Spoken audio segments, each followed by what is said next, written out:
Hello and welcome back guys, it's me your host Naveen Marti. Welcomes you on my YouTube channel Everything You Need. Guys, today we are back again with a new video on our Python series. Guys, in this video we are going to discuss about loops in Python.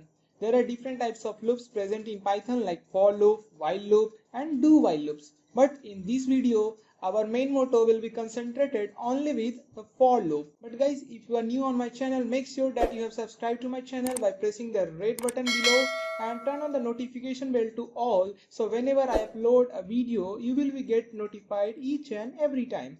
So guys, now let's get started.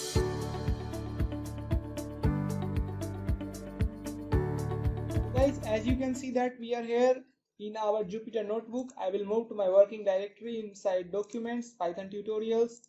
I will create a new Python 3 file. I will name it as 05.forloops. Okay guys, so we will be discussing here for loops in this video. But guys, before proceeding to for loop, there are few concepts which you need to know to understand about the for loops, which are necessary to understand the for loops. So guys, first of all, I want to make sure that you know that how to concat a string with integer. So let's say I need to print a statement, the value is 5.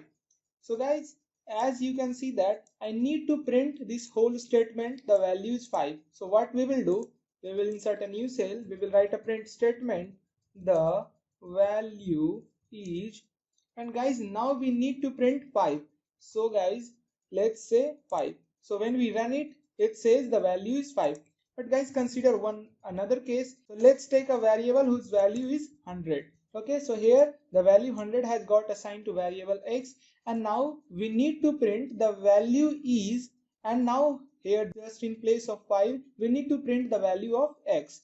So what we will do, we cannot say the value is x because this will only print the value is x. So what we will need to do, so we will concat it with x. Just it means that we will put the value is the string and the value of x together, and just we will print the whole statement. So what we will do, just we need to add a plus sign and then we will put the value x, the variable x. So what it will does, the value is, and here x. So what it will do, and here in between these two statements there is a plus sign. But guys, as I have told you in the earlier videos that an integer cannot be concatenated with a string. So what we will need to do, we will typecast this x into a string by wrapping it inside the string tag or string statement. So when we run it, it says the value is 100. So guys, I hope now you are clear with how to concat the string with any integer. Just we need to convert or typecast the integer into string by inserting it in the string tag or string str statement. So guys, this was about to concatenating a string with an integer. But guys, now let's move to our next topic, next statement, that is range keyword. So what this range keyword does, so guys, let's say that we need to print or we need to use the numbers from 1 to 10. Okay, we need to use the numbers 1 to 10 in any program. So what we will do, we don't need to hard code all those numbers 1 to 10. It will take a lot of time and a lot of memory as well as a lot of space on our worksheet. So what we will do, we will be using range keyword. What it does guys, the range keyword accepts two parameters. You can say three parameters also. So the first one is the starting range, the middle one is the ending range, and the last keyword is the offset. So what I mean guys, so just be patient. If I write like this, okay, so what it means, range 1 comma 11 comma 1. So it means that we need to print the number from 1 to 11 but not including 11. Okay, it means that we need to print number including 1 but not including 11. So it will print 1 2 3 4 5 6 7 8 9 and 10. But what this 1 signifies guys, so this 1 signifies only that we did not want more than single space or single gap between two numbers. So if we say that the offset is 2, then it will print only odd numbers like 1 3 5 7 9, because it cannot print 11 because it has to exclude 11. Okay, so what it will print? 1 3 5 7. So this is called offset. If we say that the offset is 3, then it will print 1, then 4, then 7, and then 10. So guys, I hope you are clear with all these three terms, all these three keywords which are to be put in the range keyword. Okay, so now let's move to our topic of today's video, that is for loop. So guys, here we are. Remember the previous question, remember the previous video, the question which we had discussed in that video, in the FL's part of the video.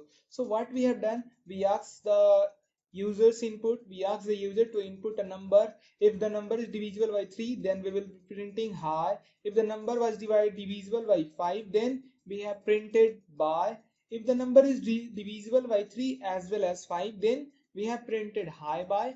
And if the number was divisible neither by 5 nor by 3, then we had printed goodbye. So let's take an example where we need to test for 100 of numbers. So we need to print, or we need to run the same cell 100 times by clicking on this run button or pressing shift and enter together. Okay, but using the loops we can do it very simply. So what we need to do, if we need to run the whole statement, whole logic for 100 times, or say 10 times or 5 times, then what we need to do, we need to write a code, a piece of code which runs the whole statement, which runs the whole logic, just the number of times we want to run it. So what we will do guys, so let's say start with a one simple example, like if I want to print all the numbers from 1 to 10 including 1 as well as 10. So what we will do, remember the syntax guys, the syntax which I'm going to write here. So just you need to remember the syntax, you need to use it everywhere where you are using the for loop.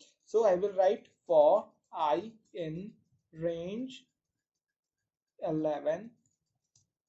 Okay, and now I will be printing y.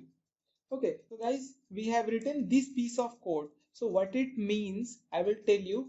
First, run it. So as you can see that guys, 0 1 2 3 4 5 6 7 8 9 10 guys. So as you have seen that if we write only the last range of that number, then it starts printing from 0 up to the last range minus 1. So we have put in 11 here, then it has gone all through 0 to 10. So guys, what we need to do now, so I will put the starting point, that is 1, and now when we will run, it will print all the numbers from 1 to 10. So guys, what it does, I is here a variable which have the value 1 at the starting. It prints the value of I, that is 1, and now the value of I becomes 2 because it has to run in range from 1 to 11. So the value has now become 2, then it will print 2, and so on up to 10. Okay, so this was the logic involved here guys. So what if we need to run the same code which we have discussed in the previous video for 10 times? So what we will need to do, for the same logic, for I in range, I say 1 to 11, so it will run for 10 times, 1 to 10. Okay, and now we need to write whatever we want to run for 10 times. So guys, if we need to run any specific part of code, then we just need to write down here at the position of cursor. So for example, if I need to print the value, the present value of I, so I will write the value is plus I will concatenate the value of I. But guys, remember, I need to typecast it to I as I have told you earlier. And now when we will run, you can see that the value is 1, the value is 2, the value is 3, up to the value is 10. Okay guys, so this is the very basics of for loop. Guys, the for loop is also used in nested type. Okay, so we use the nested for loops also. What it mean, I will tell you. So like for dot dot dot dot dot, and again for dot dot dot dot dot. Okay, so what it tells guys, that there is a for loop, and inside that for loop there is another for loop. So this is called the nested for loop. So we will be using this also. So guys, first of all, I have one problem for you guys. So what is the problem? I will tell you. The problem is you need to print the table of 1 to 10. Okay, you need to print the table of 1, 2, 3, 4, 5, 6, 7, 8, 9 and 10. But in this format guys, I am writing here 1x1 equals 1. Now 1x2 equals 2, right? Okay, up to 1x10 equals 10. So guys, this is the format of the table you need to print. Okay, 1x1 equals to 1, 1x2 equals to 2, 1x10 equals to 10, and so on. So guys, this was the format of the table you need to print, but you did not only need to print the table of 1, you need to print the table of 1 2 3 up to 10 in this format. Okay, so I will clear you with one example. So this will be the task for the next video. I will be discussing the solution for this problem in the next video. One spoiler guys, so solving this problem, so you need to use nested for loops. If you want to solve this problem, you need to use nested for loop. Guys, we will be discussing this problem as well as nested for loop in the next video. But before ending this video, before wrapping up this video, I want to make clear you guys something. Okay, so what if we need to print the table of only 1 or say only 5? So what if we need to print the table of 5 in this format, only 5? Okay, so what we will do, for I in range 1 to 11. So guys, as we know that the table goes from 1 to 10. So 5x1 equals to 5, 5x2 equals to 10, up to 5x10 equals to 50. So what we will do, we will write a for loop which will run 10 times, and now they will print what? 5. As we know that guys, this part, so this part will be constant, so 5x, and now here comes the our logic. So I will write here I, and then I will concat with equals to sign, and now again I will concat it with 5 multiplied by I.